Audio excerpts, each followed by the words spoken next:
अच्छा friends, QC quality control department का जो इंटरव्यू है, ये वो पहला स्टेप है जिसको आप क्वालिफाई करके उस डिपार्टमेंट में हायर होते हैं।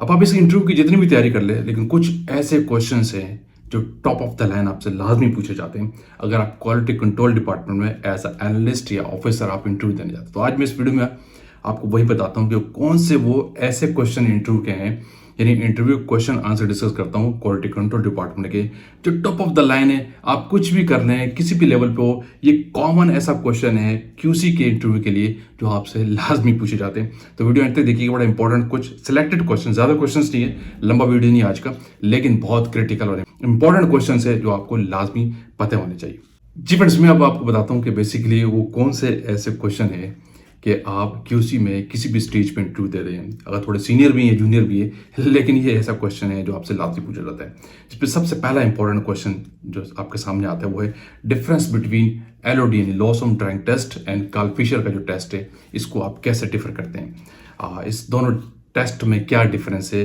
क्या इसकी इंपॉर्टेंस है। तो इसका आंसर मैं आपको बताता हूँ। आंसर क्या, बेसिकली डिफरेंस बता रहा हूँ, बड़ा क्रिटिकल क्वेश्चन है कि लॉस ऑन ड्राइंग जो बेसिकली एक ये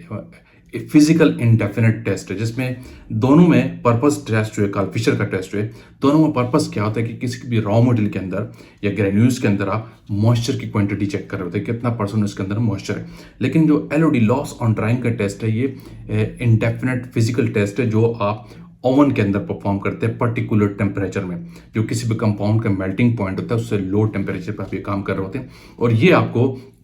उस कंपाउंड के अंदर इन्वायरमेंट का मॉइस्चर, ठीक है, जो उसके पोर्स के अंदर वो मॉइस्चर, वोलेटाइल सब्सटेंस वो, प्लस ये आपको वाटर ऑफ क्रिस्टलाइजेशंस भी बताता है, यानी उस कंपाउंड के साथ जितने नंबर ऑफ मॉलिक्यूल अटैच्ड है केमिकल बॉन्डिंग के अंदर, वो भी बताता है। क्योंकि कुछ कंपाउंड ऐसे होते हैं कि उनका जो बॉन्ड्स की ब्रेकिंग है, रिलीज होना, वो पर्टिकुलर टेम्परेचर पे होता है, तो वो आप कार्ल फिशर से नहीं चेक कर सकते। वो इस टेस्ट के अंदर एलओडी के अंदर आप टेस्ट करते हैं, यानी water of crystallization plus environment का जो मॉइस्चर है, क्योंकि बहुत से कंपाउंड हाइग्रोस्कोपिक इन नेचर होते हैं, वो मॉइस्चर एब्जॉर्ब कर लेते हैं, जिससे उनकी प्योरिटी हमें चेक करना होती है कि कितने परसेंट उसके अंदर मॉइस्चर है। तो वो मॉइस्चर, वोलेटाइल सब्सटेंस प्लस आपको जो वाटर ऑफ क्रिस्टलाइजेशन है, वो इस एलओडी के टेस्ट के जरिए आप मालूम कर लेते हैं। लेकिन अदर एंड जब आप कार्ल फिशर भी जाते हैं तो वो एक इंस्ट्रूमेंटल टेस्ट है, वो उसमें एक कार्ल फिशर इंस्ट्रूमेंट है जिसमें इलेक्ट्रोमेरिक टाइट्रेशन हो रही थी, एक केमिकल रिएक्शन के थ्रू जस्ट आप उस कंपाउंड के पोर्स के अंदर मॉइस्चर, वोलेटाइल सब्सटेंस, ठीक है, और जो उसने मॉइस्चर एब्जॉर्व किया है आपको वो बता देता है, लेकिन वाटर ऑफ क्रिस्टलाइजेशन आपको नहीं बताएगा कार्ल फिशर का टेस्ट। तो ये बेसिक डिफरेंस है इन दोनों टेस्ट के अंदर। एक फिजिकल इंडेफिनिट टेस्ट है जो ओवन परफॉर्म होता है और उसके पीछे जो 3 क्राइटेरिया जो मैंने आपको बताया वो है, और एक है इलेक्ट्रोमेरिक टाइट्रेशन जो कार्ल फिशर इंस्ट्रूमेंट पर परफॉर्म करते हैं, वो उसका क्राइटेरिया जो मैंने आपको दोनों बताया। तो बेसिकली इस तरह आपने दोनों का डिफरेंस बताने को, ये ऐसा क्वेश्चन है आप चलते फिरते हो किसी भी स्टेज में इंटरव्यू में आपसे लाजिम पूछ लेते हैं। अच्छा, इसी तरह का एक और डिफरेंस का क्वेश्चन, ये तीनों क्वेश्चन इससे रिलेटेड है। What is the difference between DT test and dissolution test. इन दोनों टेस्ट में आप कैसे डिफर करेंगे। अब ये बड़ा इंपॉर्टेंट क्यूसी का और डिमांडिंग टेस्ट है। डीटी का ऐसा टेस्ट है जो आपकी जो मिनिस्ट्री ट्रैप होती है, वो सबसे पहले कोई आपका प्रोडक्ट उठाता है तो इस टेस्ट को चेक कर रहा होता है और इस टेस्ट पे आपके पास सैंपल भेज देता है अगर वो पास या फेल हो जाए। तो डीटी और डिसोल्यूशन का मैं डिफरेंस बताता हूँ, आंसर बता रहा हूँ कि डीटी टेस्ट जो है ये एक किसी भी टैबलेट के अंदर परफॉर्म किया जाता है, ठीक है, और आप कैप्सूल के अंदर भी परफॉर्म करते हैं जो आपकी कंपनी के अंदर प्रोडक्ट मैन्युफैक्चरिंग होती है। उस टैबलेट को एक पर्टिकुलर टाइम,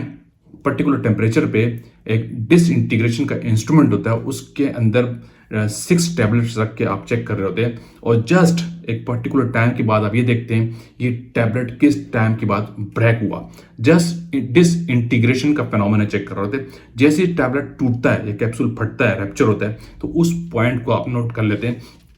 तो ये उस टैबलेट का या कैप्सूल का डिसइंटीग्रेशन टाइम कहलाता है, ठीक है। ऑन द अदर हैंड जब आप डिसोल्यूशन की बात करते हैं तो ये भी एक ऐसा ही टेस्ट है, थोड़ा सा डिफरेंट है, लेकिन ये डिसोल्यूशन अपरेटस पे परफॉर्म होता है। आपके पास वेसल्स होते हैं, एक मीडियम होता है, पर्टिकुलर टेम्परेचर होता है, उस पर इसको भी परफॉर्म करते हैं, इसके लिए भी अपनी कंडीशन है, ठीक है। लेकिन इस टेस्ट के अंदर आप जस्ट किसी टैबलेट या कैप्सूल का इंटीग्रेशन का फिनोमेना चेक नहीं करते, जस्ट आप ये देखते हैं कि पर्टिकुलर टाइम और टेम्परेचर के बाद, प्रोवाइडेड कंडीशंस के बाद, वो प्रोडक्ट या टैबलेट या कैप्सूल कितने परसेंट रिलीज हुआ उस मीडियम के अंदर, यानी कितने परसेंट वो चीज के अंदर डिसॉल्व हुई, परसेंट ऑफ रिलीज की टर्म यूज करते हैं कि उसका जो रिलीज का फिनोमेना है कितने परसेंट हुआ एक पर्टिकुलर टाइम और प्रोवाइडेड कंडीशन के बाद। तो डिफरेंस दोनों में ये कि डीटी के अंदर जस्ट डिसइंटीग्रेशन, जैसे कोई चीज टूटी या रैप्चर हुई उस टाइम को आप नोट कर लेते हैं, रिलीज से कोई कंसर्न नहीं। जबकि डिसोल्यूशन के अंदर आप ये देखते हैं कि पर्टिकुलर टाइम और प्रोवाइडेड कंडीशन के बाद वो चीज कितने परसेंट रिलीज हुई मीडियम के अंदर, तो ये डिसोल्यूशन टेस्ट कहलाता है। तो दोनों बेसिकली डिफरेंस वेरी इजीली आपने बताना है कि लोग इसमें कंफ्यूज होते हैं और इसका रिप्लाई नहीं कर पा रहे होते कि बेसिकली डीटी और डिसोल्यूशन में फर्क क्या है। ठीक है, 2 क्वेश्चन हो गए। बड़ा इंपॉर्टेंट एक क्वेश्चन और जो अक्सर आपसे पूछेंगे कि उसी के अंदर टॉप ऑफ द लाइन में, वो भी है डिफरेंस बिटवीन एलओडी, ठीक है, loss on drying test and LOD at constant weight. जो टर्म यूज कर रहा हूं मैं ये बड़ी क्रिटिकल टर्म है, आपने मिक्सअप करके लोग परेशान हो जाते हैं, वो इसमें डिफरेंस ही नहीं समझ रहे कि दोनों टेस्ट बेसिकली है क्या। तो लॉस ऑन ड्राइंग टेस्ट और loss on drying at constant temperature में क्या डिफरेंस है, अब मैं आपको बताता हूं। मैंने आपको पहले भी कहा,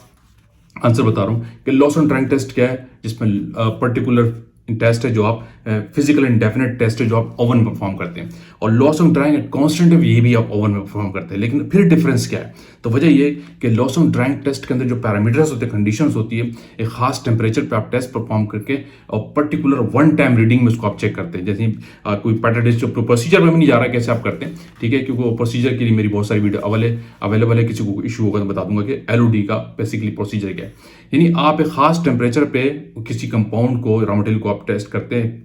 ओवन के अंदर रखते हैं, और उसके खास टेम्परेचर के उसको ड्राई होने के बाद उसको कूल करके उसका वेट नोट करते हैं और चेक कर लेते हैं कि इसका अंदर मॉइस्चर कंटेंट कितना है या उसके अंदर मॉइस्चर कितना है। लॉस ऑन ड्राइंग यानी ड्राइंग करने पे ओवन के अंदर तो उसमें लॉस कितना आया वाटर कंटेंट का, वो भी मॉइस्चर चेक कर होते हैं।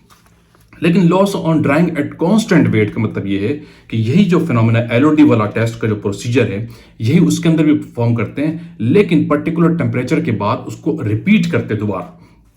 फॉर एग्जाम्पल आपने एक रीडिंग एक प्रोसीजर के बाद ले ली, मैं शॉर्ट में बता रहा हूँ, यानी जो एलओडी का जो प्रोसीजर है वो एक परफॉर्म किया और पहली रीडिंग आपके पास आ गई 1 घंटे के बाद या 2 घंटे के बाद, जो आपका एसओपी में टाइम मेंशन है। उसके बाद उस कंपाउंड को दोबारा वो प्रोसीजर रिपीट करते हैं उसी ओवन के अंदर, ठीक है, और दोबारा पर्टिकुलर 30 मिनट्स के बाद उसका वेट दोबारा चेक करते हैं आफ्टर ड्राइंग। तो फिर आप देखते हैं कि जो पहली रीडिंग थी और जो दूसरी रीडिंग थी, इन दोनों के दरमियान डिफरेंस कितना आया। जब ये wait difference more than 5 milligram से नहीं होता, यानी 5 मिलीग्राम आ जाए या लेस देन 5 मिलीग्राम आ जाए, तो आपका जो एलओडी का टेस्ट है कांस्टेंट वेट एक्सेप्टेबल होता है। अगर लेट सपोज आपने एक प्रोसीजर अप्लाई किया और आपने एक वेट नोट कर लिया और दो जो रिपीट वाला फिनोमेना है, यानी दोबारा आप गए और आपने दोबारा रखा और 30 मिनट्स के बाद उसको दोबारा चेक किया, तो उन दोनों के वेट्स के दरमियान जो डिफरेंस था वो 0.6 मिलीग्राम आ गया, तो वो एक्सेप्टेबल नहीं होगा। उसको आप थर्ड टाइम अप्लाई करेंगे, दोबारा उसको ड्राइंग करेंगे, ठीक है, और उसके बाद फिर थर्ड टाइम 30 मिनट्स के बाद उसको दोबारा वेट टेस्ट करेंगे, तो फिर जो सेकंड टाइम वाली रीडिंग थी और थर्ड टाइम वाली रीडिंग थी, इन दोनों के वेट के दरमियान डिफरेंस देखेंगे। अगर वो डिफरेंस वेट का 0.5 मिलीग्राम आ गया या उससे कम हो गया तो फिर आपका टेस्ट एक्सेप्टेबल है। इस पे फिर रीडिंग कैलकुलेशन का क्राइटेरिया डिफरेंट है कि कौन सा वेट आपने कैलकुलेशन में लेना है, वो फिर एक लंबी वीडियो अलग चली जाएगी। लेकिन इंटरव्यू के पॉइंट ऑफ व्यू से बता रहा हूं कि अगर इस तरह के क्वेश्चन में डिफरेंस आपसे पूछते हैं कि बेसिकली एलओडी में डिफरेंस क्या है as compared to LOD at constant weight, तो आपको ये डिफरेंस पता होना चाहिए किस बेस पे आप जज करते हैं कि आपके LOD at constant weight acceptable है, तो वो है 0.5 मिलीग्राम का क्राइटेरिया वेट डिफरेंस का। अगर ये आ जाए, इससे कम आ जाए, तो आपका ये test LOD at constant weight acceptable होता है। क्लियर है?